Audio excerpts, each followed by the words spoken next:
Gue nggak pernah nyangka kerja di perusahaan besar bisa bikin gue segalau ini. Dulu waktu dapat panggilan kerja, gue seneng banget. Nama perusahaannya keren, kantornya di gedung tinggi, ruangannya pakai kaca dari lantai sampai langit-langit. Resepsionisnya juga ramah banget. Pokoknya dari luar tuh kelihatan wah. Gue bahkan inget banget waktu pertama kali masuk, gue kirim foto ke grup keluarga sambil bilang, akhirnya kerja di perusahaan Bonafit juga. Nyokap langsung bales, alhamdulillah, semoga betah ya nak. Dan gue berharap beneran waktu itu semoga benar-benar betah. Awalnya semua berjalan normal. Gue anak baru, masih semangat, bangun pagi, mandi, pakai parfum, jalan ke kantor dengan muka penuh harapan gitu kan. Gue rajin banget waktu itu. Datang paling pagi, pulang paling malam. Dan gue ingat waktu itu gaji pertama gue cair. Rasanya puas banget. Gue beli nyokap makanan, traktir teman, nabung gitu kan. Gue mikir, gila ini awal karir gue nih. Tapi ternyata awal yang bagus bukan jaminan akhir yang bahagia.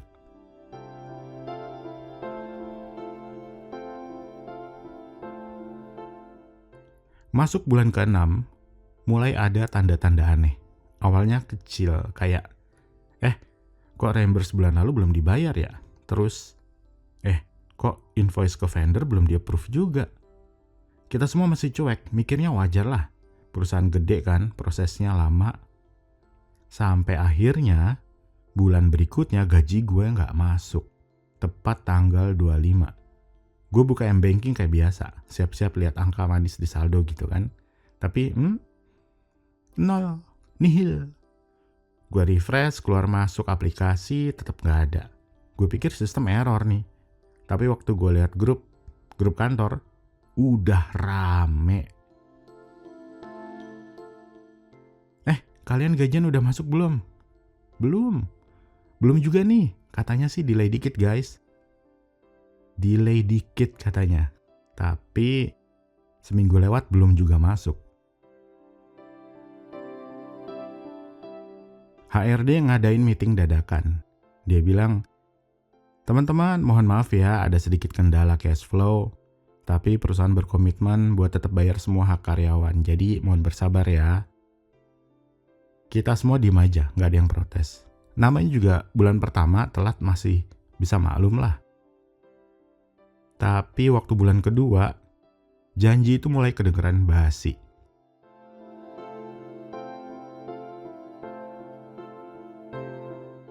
Gue mulai panik, tagihan sana-sini udah jatuh tempo, uang kos menipis, dan di rumah nyokap juga mulai nanya, gue cuma bisa jawab. Minggu depan ya ma, lagi nungguin transferan. Padahal gue juga gak tahu kapan minggu depan itu datang. Di kantor suasananya mulai aneh. Orang-orang udah jarang bercanda di pantry. Dulu tiap pagi ada yang beli kopi bareng. Sekarang semuanya bawa tumbler dari rumah. Yang biasanya senyum-senyum sekarang matanya kosong. Dan setiap kali HRD jalan di koridor nih semua mata langsung ngikutin dia. Bukan karena kagum, tapi karena pengen nanya, gajian kapan? Sampai kasihan juga sih HRD itu bahkan mulai ngumpet-ngumpet di ruangan.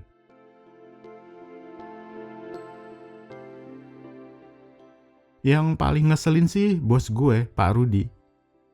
Dia tuh tipikal bos yang hobinya ngomong motivasi. Tiap pagi dia suka ngirimin email ke semua karyawan, isinya kayak, teman-teman kita sedang mengalami atau melalui masa sulit. Tapi masa sulit akan melahirkan orang-orang kuat. Anjir, kayaknya dia pikir kita tokoh film superhero kali ya. Kita gak butuh kalimat mutiara, kita butuh duit. Tapi tiap kali dia ngomong semangat, gue pengen nyaut. Semangat bayar gaji dong pak. Bulan ketiga tanpa gaji.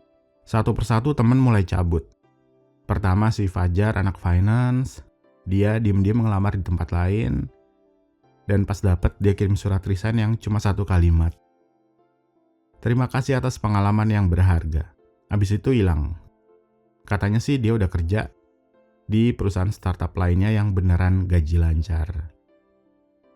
Terus disusul Maya, anak marketing yang paling vokal.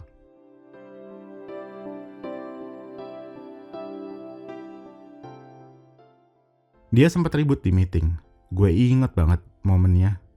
"Pak Rudi, saya nggak bisa hidup dari semangat. Saya butuh makan." Ruangan langsung sunyi, senyap.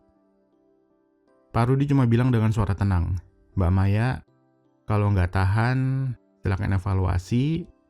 Evaluasi diri, mungkin tetap mau ikut gerbong atau tidak, saya persilahkan."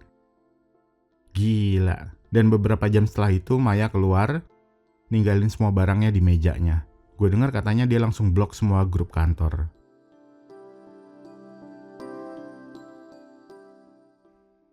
Gue masih bertahan waktu itu, entah kenapa.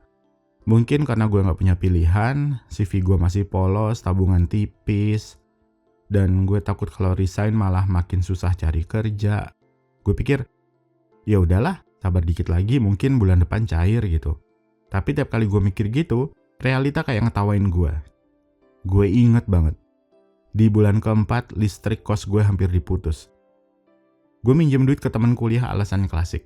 Lagi ada keterlambatan gaji. Temen gue cuma jawab, "Kok lu kerja di perusahaan besar tapi bisa gak digaji sih?" Gue gak bisa jawab, karena gue juga gak ngerti.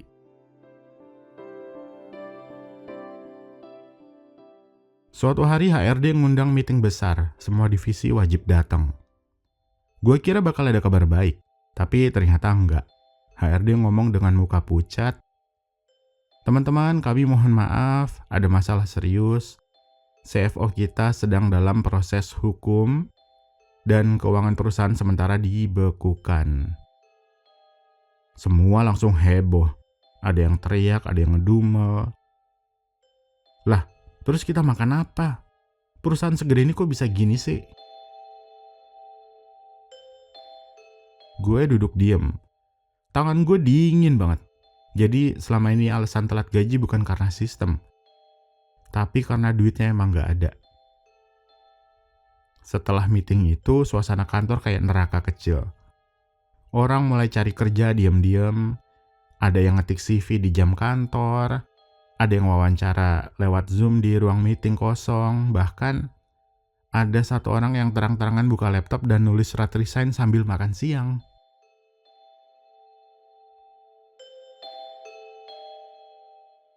Gue makin hari makin gak kuat. Tiap pagi bangun tuh rasanya kayak berat banget. Gue liat seragam kantor gue di kursi, dan dalam hati cuma bilang, ngapain sih gue masih di situ? Tapi entah kenapa, kaki gue tetap jalan juga. Mungkin karena rasa bersalah, mungkin karena masih denial, gue gak mau ngaku kalau gue udah kalah.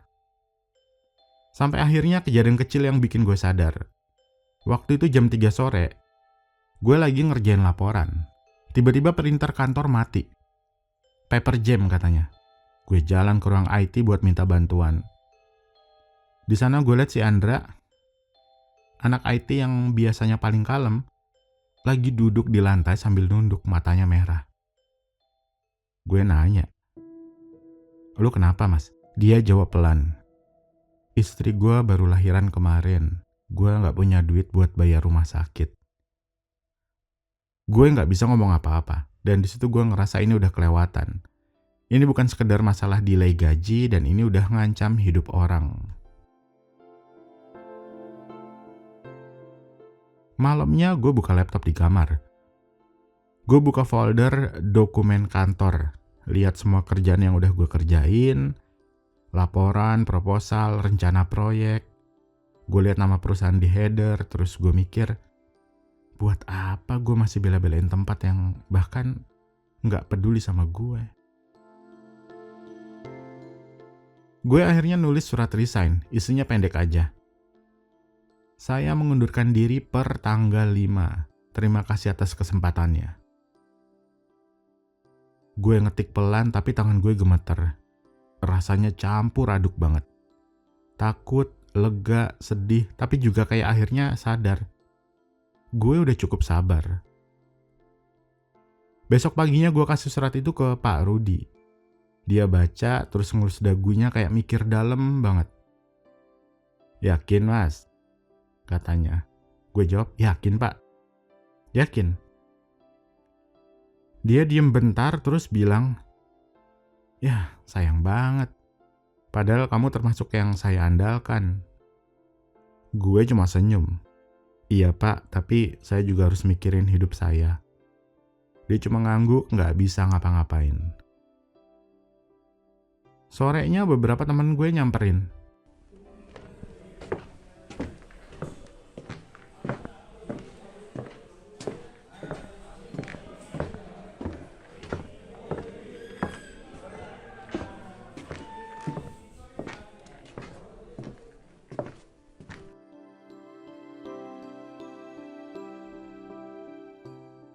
Serius lu resign bro?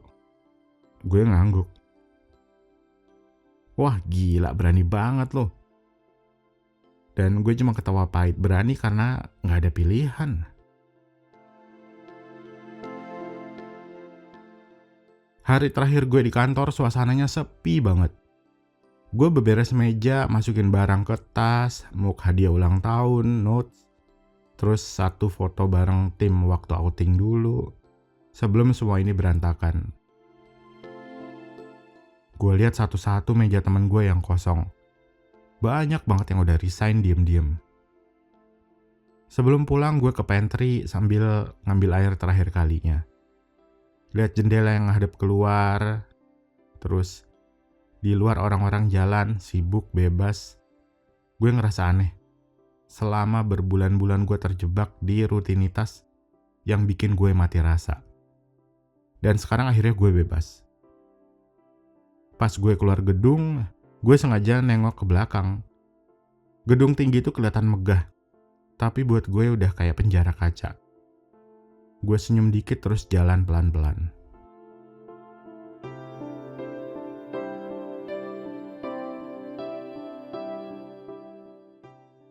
Udah 2 bulan sejak gue resign. Masih berusaha untuk cari kerja, tapi jujur gue ngerasa jauh lebih tenang.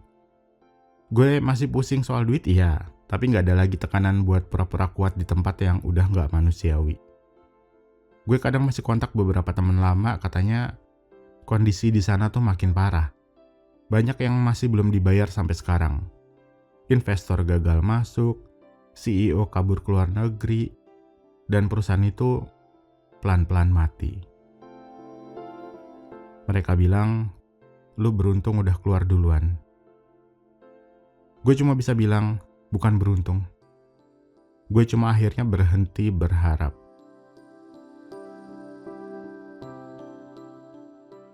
Sekarang kalau ada yang curhat ke gue soal kerjaan, gue cuma bilang satu hal. Loyalitas dan bodoh itu beda tipis. Gue belajar banyak dari situ bahwa loyalitas gak bisa dipaksain. Bahwa kerja keras gak ada artinya kalau lo kerja buat orang-orang yang gak peduli. Bahwa kadang keputusan paling susah bukan bertahan, tapi pergi. Dan yang paling penting, gue belajar buat gak nunggu bulan depan yang gak pernah datang. Tiap kali gue inget masa-masa itu, tiap kali gue inget gimana rasanya nunggu gaji yang gak pernah turun, gimana gue pura-pura tenang di depan keluarga, gimana gue coba nahan segala emosi di meja kerja. Gue sadar satu hal. Gue udah cukup kuat, bukan karena perusahaan bikin gue kuat, tapi karena gue gak mau hancur cuma gara-gara perusahaan. Sekarang gue nulis cerita ini sambil nyeruput kopi di kamar, lihat sibuknya ibu kota, tapi hati gue tenang. Karena kali ini gue gak lagi nunggu gaji dari orang lain buat ngerasa hidup gue berharga. Gue cuma nunggu satu hal, kesempatan baru yang lebih manusiawi. Dan gue janji satu hal, gue gak bakal biarin diri gue disalahgunakan lagi atas nama loyalitas. Karena ternyata gak semua tempat layak buat kita bertahan. Kadang, keputusan terbaik dalam hidup bukan tentang dapat kerjaan bagus, tapi berani ninggalin yang salah.